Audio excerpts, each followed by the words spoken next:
मत डकाई घोड़ा नाचर उद्घाटन करने एठी चहटार जो कैवर्त महासभा ये बहुत दिन अति प्राचीन अनुष्ठान जो नौका विहार चलता बंदरेश्वर से समय माँ जगदेश्वर की डाकी एमाने एठू नौका यात्रा आरंभ करते तार स्मृति स्वरूप एठी केउट माने एकाठी वर्ष के थरे ये कार्यक्रम करती ये कार्यक्रम भाईचारा को मिसेवा और तांकर समस्या समाधान करवा निज निज भितर मनोमालिन्य दूरेवा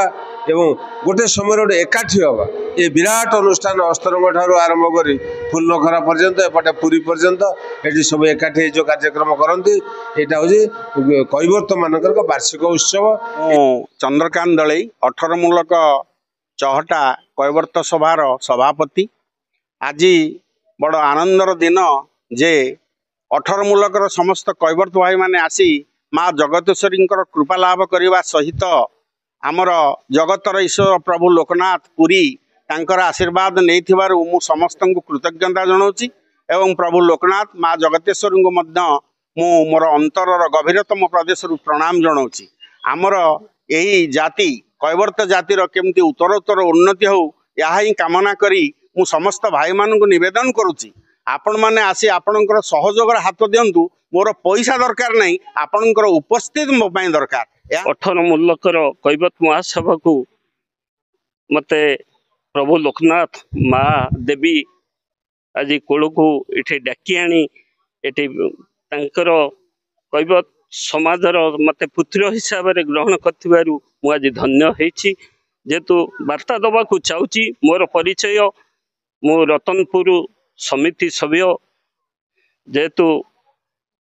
आज ये प्राची कूले ये जो महात्मा सब रही मार कूल गछर मूल नदीर कूल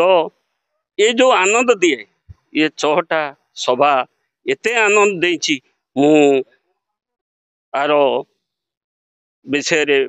माने मु कहि पारु नाही एते इतिहास अच्छी आज मत 54 वर्ष भितर मु शुणी थी जान नी ये कैवर्त महासमाज एठारे एकत्रित होई ये चहटा महासभा ये माँ कर आशीर्वाद नहीं माने विश्व को जाई नौ वाणिज्य करी ये अंचल नदी पथरे ये माँ का आशीर्वाद निज घर को फेरते। चहटा माँ जगतेश्वरी पीठ को आसी आम कैवर्त जातिर इतिवृत्ति और ऐतिह्य इतिहास पीठस्थली यह आम जाति भाई मानकर जाति प्रेम एवं सहयोग सहानुभूति रही आम जाति की रुद्धिमंत कर उपलब्धि कली। आज ये चहटा पीठरे से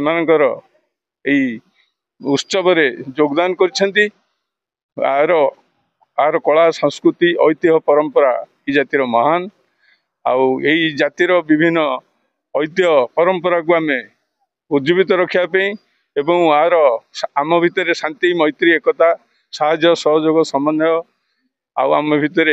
आंतरिकता आत्मीयता स्नेह सदा भाईचारा रखापी यही पीठरे आम समस्ते एकत्रित होइचु। आमर लक्ष्य जेहेतु मो 18 मूलकर जो 4-5 जिला को नहीं 18 मूलक मु तार अर्थनैतिक संपादक अच्छी एणु चहटारे आमर लक्ष्य यही चहटा जेहेतु पूर्व ऐतिह्य स्थली आम समस्ते रुंडीभूत हो पद चली समस्त को यार ऐतिह्य विषय कही एकाग्रता समस्त हृदय रे चेतनार सुओ छुटे पुणी एक केमती पूर्वठू आहरी बलिष्ठ करूँ यही है आमर लक्ष्य। चहटा सभा विषय आम पूर्वपुरुष माने बहुत वार्ता दौले कहते चहटारे पूर्व ऐतिह्य बहु पुरातन ऐतिह्य से आमर कैवर्त भाई माने बा नौ वाणिज्य करिया लोक जे एठी भोग करी मुंडिया मारी से विदेश को जाउथले।